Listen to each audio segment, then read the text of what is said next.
You are listening to the Life Coach School podcast with Brooke Castillo, episode number 242. Welcome to the Life Coach School podcast, where it's all about real clients, real problems, and real coaching. And now, your host, Master Coach Instructor, Brooke Castillo. Well, hello, my friends. What's happening? How you doing? How are you doing? I hope you have a good answer to that question. Don't be giving me some BS. Fine. Fine, really? Come on. Rally it up. What you got? Be amazing. Today, we're going to talk about depression. Now, I am someone who has had my share of depression, and I have had experience with clients who've been depressed, a mother who's been depressed, a grandmother who's been depressed, and that's clinically, quote unquote, depressed. I put clinically because I think a lot of times clinical depression is subjective, and I don't think it's useful to differentiate between the two unless it is useful to you. So labels usually don't serve us, but I have found that oftentimes depression is one of those things that people have shame about. And so I want to talk about it because I think that shame about being depressed is about as bad as it gets. It's like you're already depressed, and then you're depressed about your depression, and then you have shame about your depression, which means you think that there's something wrong with you as a human because you're depressed. And first and foremost, I think the most important distinction that we can make is that being depressed is something going on in your brain. It is something going on in your brain, and your brain is not you. Your brain is not who you are. If I have taught you nothing, let me teach you that. What happens in your brain is an effect of evolution. It's effect of programming. It's effect of genetics. It's an effect of how you were raised in your society and your culture. Who you are, the essence of who you are, is separate from all of it. And your worthiness and your wholeness is preserved through all of it. So when we start to question our worthiness as humans because we're depressed, we are very confused. Our depression, if we feel depressed, if we're experiencing clinical grade depression, there's something going on in our brain. That's it. 100% worthy, something going on in my brain. Depression doesn't mean there's something wrong with me as a human being. Period. The end. That is non-negotiable in my book.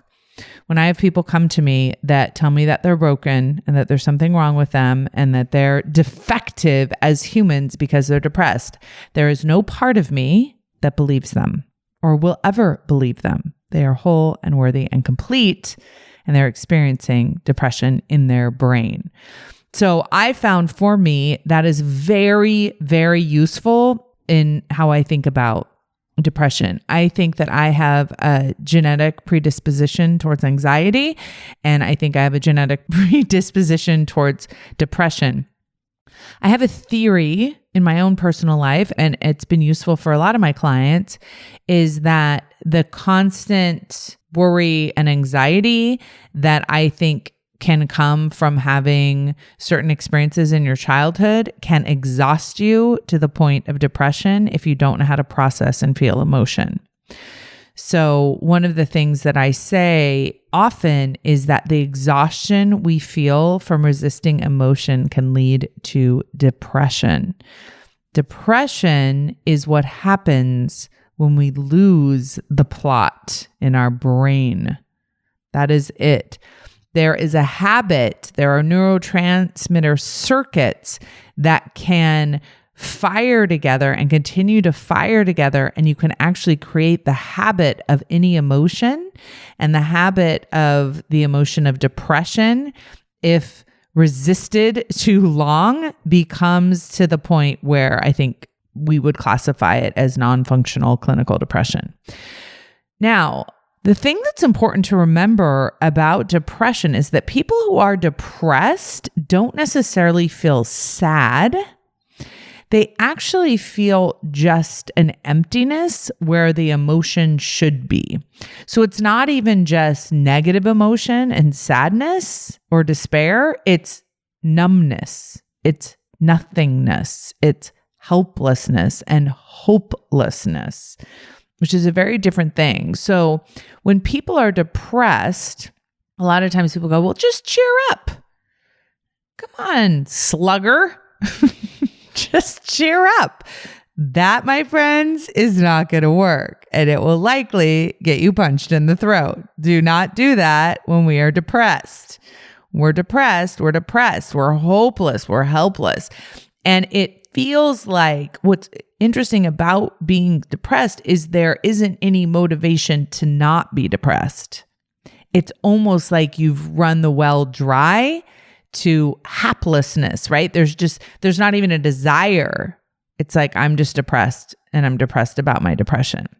And the other thing that's really interesting to know about like a clinical diagnosis of depression is that there's no like tests. They can't be like, oh, let's take your blood. Yep, you're depressed. Or let's do an MRI. Yep, you're depressed. No, it is simply a collection of symptoms that you describe to your doctor, and then they diagnose you based on the symptoms that you tell them.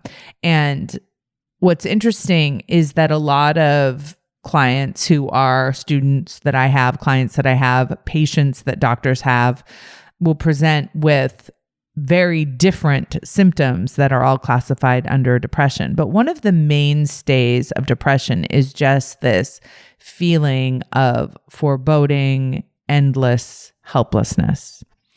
The symptoms show up in that nothing seems interesting, they're unmotivated, you're overwhelmed, low energy, lots of desire to sleep, but the inability to sleep well, just a general lack of luster, let's say. And one of the main issues I see with a lot of my clients is this shame over it and feeling like they shouldn't feel that way, and the shame over not wanting to take any medications to help with it. And one of the things that I think really helps with when you're kind of debating whether you should take a medication or not is if you felt a certain way because of the cause of something. So like if you had a disease that you could pinpoint the cause of it and your doctor offered you some medication to help with it, you would most likely accept the medication in order to feel better. And I think a lot of people associate being depressed as there being something broken about them, and they don't want to take a medication to kind of verify that. And what's interesting is, of course, it's the way that you choose to think about it. Right? If you think taking medication means that there's something truly wrong with you, and that, a lot of people will say to me, I don't want to take medication because I'll become addicted to it, or I don't want to take medication because I don't want to be dependent on it. I don't want to be that weak. I think I can talk my way out of it. I think whether you decide to take medication or not for your depression, it's very important for you to make a decision based on a thought you have come up with consciously, not something you're defaulting to. So I have been depressed, I would say 2 major times in my life. I did not take the medication that was offered to me because I felt like I can handle this myself. I read a lot of self-help. And in retrospect, I think I could have been helped much more quickly had I taken the medication. And here's why. The effect of depression, the effect of the consistent mind loop, thought error in the brain, creates a chemical situation in the brain that can be helped by medication. So it's almost like the medication allows us to have enough interest in getting well. And I've seen this happen with so many of my clients who come to me depressed, and they'll be working with a therapist and they'll get on medication. And then we're able to get to the point where at least there's a motivation to try and change the thinking and do the work on it. Because when you're really clinically depressed, when your neurotransmitters and your chemicals are so off, it's almost like you're not even interested in getting better. You're that depressed. So I think it's important when you understand, hey, there's something going on in my brain. I want to get to the point where I can at least have interest in fixing it. That's where medication can come in useful. I am not saying that you need medication or that you should take it. I'm just saying you make the decision based on what you believe, not on what your brain just happens to be telling you from its depressed state. The question becomes, for some of us, did the depression come first from the chemical imbalance, or did it come first from the thought errors that cause the chemical imbalance? When we get a pattern of thought in our brain over and over and over again, can that create the chemical imbalance that then causes the depression? Or does the chemical predisposition for it start it and then the thought loops continue it? And my answer to that question is I don't think it matters. Who cares? You're here now, you're depressed now, you're in this situation now. What are you going to do about it? So I think obsessing over its original seed of cause doesn't serve changing it. And I think a lot of times offering an explanation as to why someone is depressed can be useful in giving them an answer and a direction of how they can change their thinking, but I don't think that it's necessary. So when you get caught in a brain cycle of thought errors that regenerate themselves and spin you out into a negative spin cycle, that can create an endless cycle of depression and negativity and exhaustion from resisting emotion. And that's what I see happen the most often with depression, is that the thought patterns are so ingrained and so consistent and so habitual that in order to get out of them, for some people, there has to be this flow of interest in self-regard to change. And sometimes there's just not enough energy to generate the interest for that. And that's where sometimes bringing a doctor and a psychiatrist in to help with that can be really useful. When people are depressed, when I was depressed, when I noticed my family members are depressed, what is one of the main characteristics is that the brain is bent on seeing the negative, the helplessness, the hopelessness in the world. And a lot of people will argue that depression is caused by experience. It's caused by situations, by things that are happening in the world. And I want to offer that that is absolutely not true. You can have people that go through the most horrific circumstances. They can go through the most horrible situations, the deepest level of loss, and not get depressed. And people that will go through the exact same thing that will get severely depressed. There can be two people who experience the exact same thing, and one gets depressed and the other doesn't. And I'm not talking about similar things in their lives. I'm talking about the exact same sort of experience and not be depressed by it. And the only way that we can explain that is by different brains having different thoughts and creating different experiences based on thinking. So I think for me, that is very important to understand, because when we think depression is caused by something external and that the world is just a bad place, or the world just doesn't care about us, or that we are just cursed, we're not going to make any kind of effort to change it. So I think the most important thing to remember when it comes to depression is that we do have options. And my recommendation for anyone who is suffering with significant non-functioning depression, meaning you're having a hard time functioning in the world, is that you put depression in the C line as a circumstance. I don't think there's a benefit of negotiating whether you're depressed or not. If you're asking yourself if you're depressed, you probably are.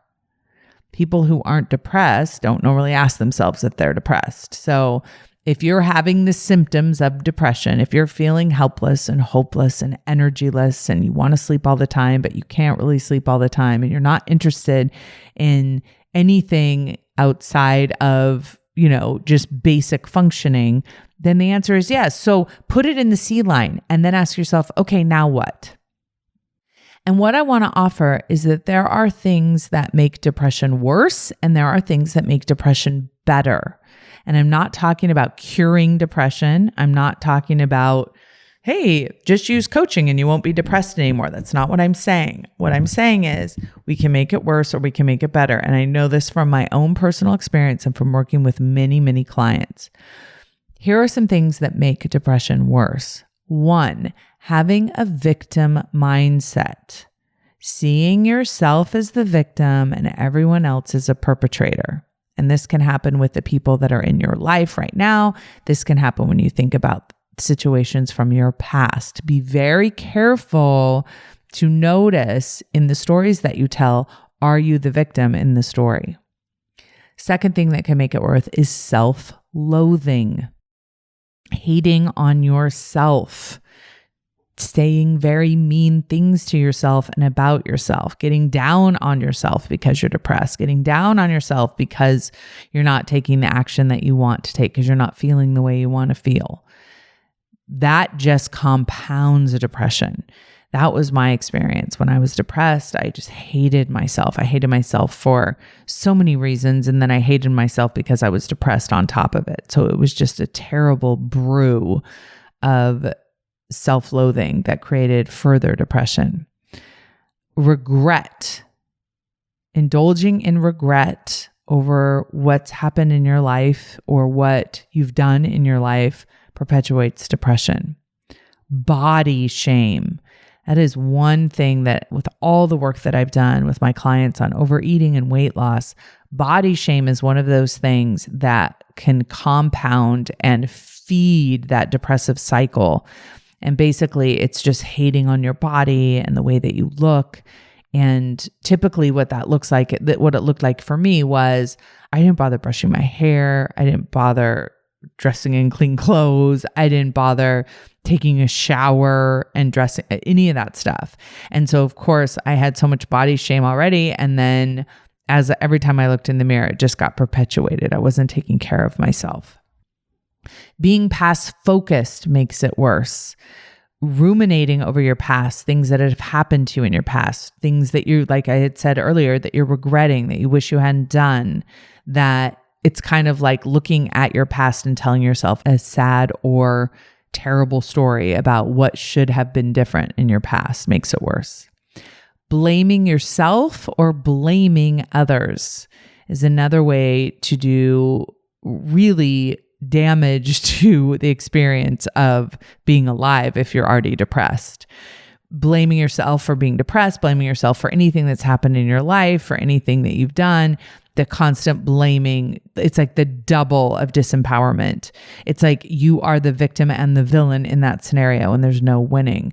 And when you blame others, of course, you're the victim in that scenario, which just perpetuates that victim mindset. Another thing that makes it worse is complaining. And I'm talking about that unconscious complaining and looking for the negative in everything. When I was depressed, that's all I did. My brain was on the search for everything that was terrible, and it would find it and it would reiterate it and it would complain about it in my brain and it would complain about it out loud. And the last thing that really makes depression worse is buffering. So like I said, I think one of the definitions that I use most often for depression is the exhaustion that comes from resisting and avoiding emotion. And one of the ways that we resist and avoid emotion is by buffering, which is overeating, overdrinking, using drugs, using the computer, or using porn, using those avenues to try and avoid the experience of processing emotion.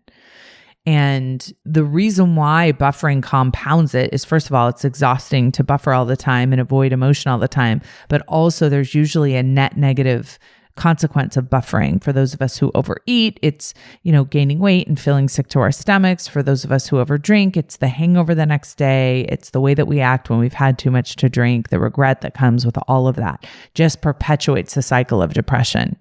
And that's why so many people who start drinking to try and avoid feeling their emotions end up depressed, because it's just such a negative downward spiral.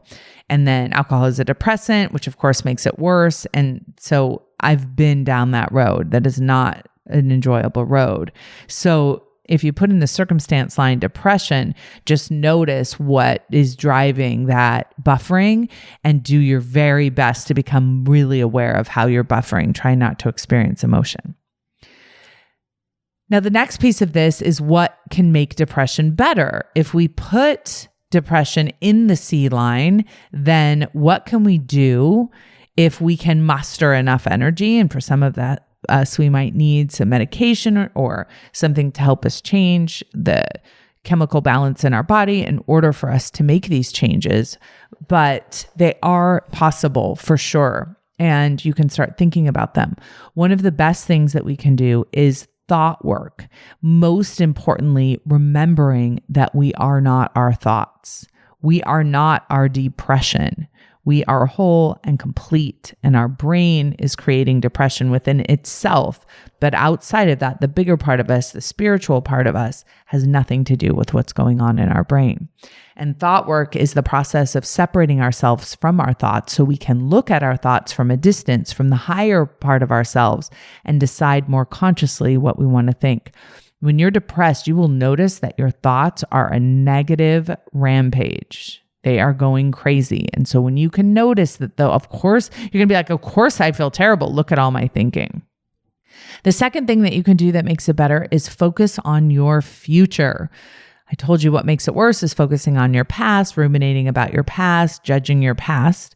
One of the best ways to help yourself is to focus on the possibility of the future. Again, some of you may be in the space where you're feeling helpless. You're feeling like you can't get to the place where you can even think about your future, and you might need to do some of the other tactics first. But if you're in a place where you can start imagining a future that's better than where you are right now, you may not be able to control exactly how you feel in this moment, but you can control what you imagine your future to be.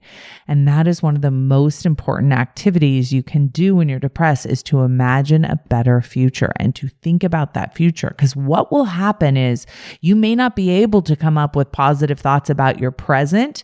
You may be too deep in it to do that, but most of the time you can imagine that someday you could feel better, and that will actually, by just imagining it, generate some positive emotion now, which will be really helpful, which will take you kind of out of the negative spiral of thought errors.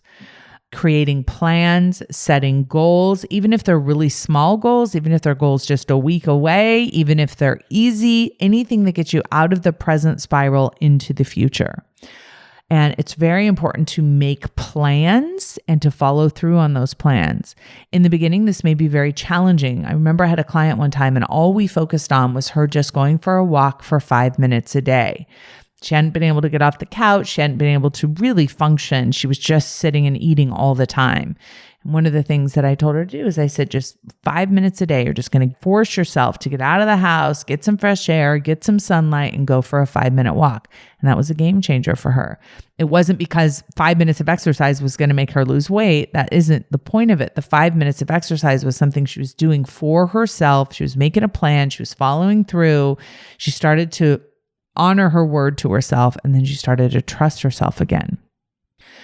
It's important to go through the motions of the things you want to do. You're not going to probably feel motivated or excited about those things, but just pushing yourself to go through the motions of going out to lunch and going to see your friends and going maybe to, go on a walk or go to the gym or go get a massage, even though that's the last thing you want to do. Super important to get up and kind of follow through on that to create another neural pathway, another option for your brain to consider. Exercise is huge.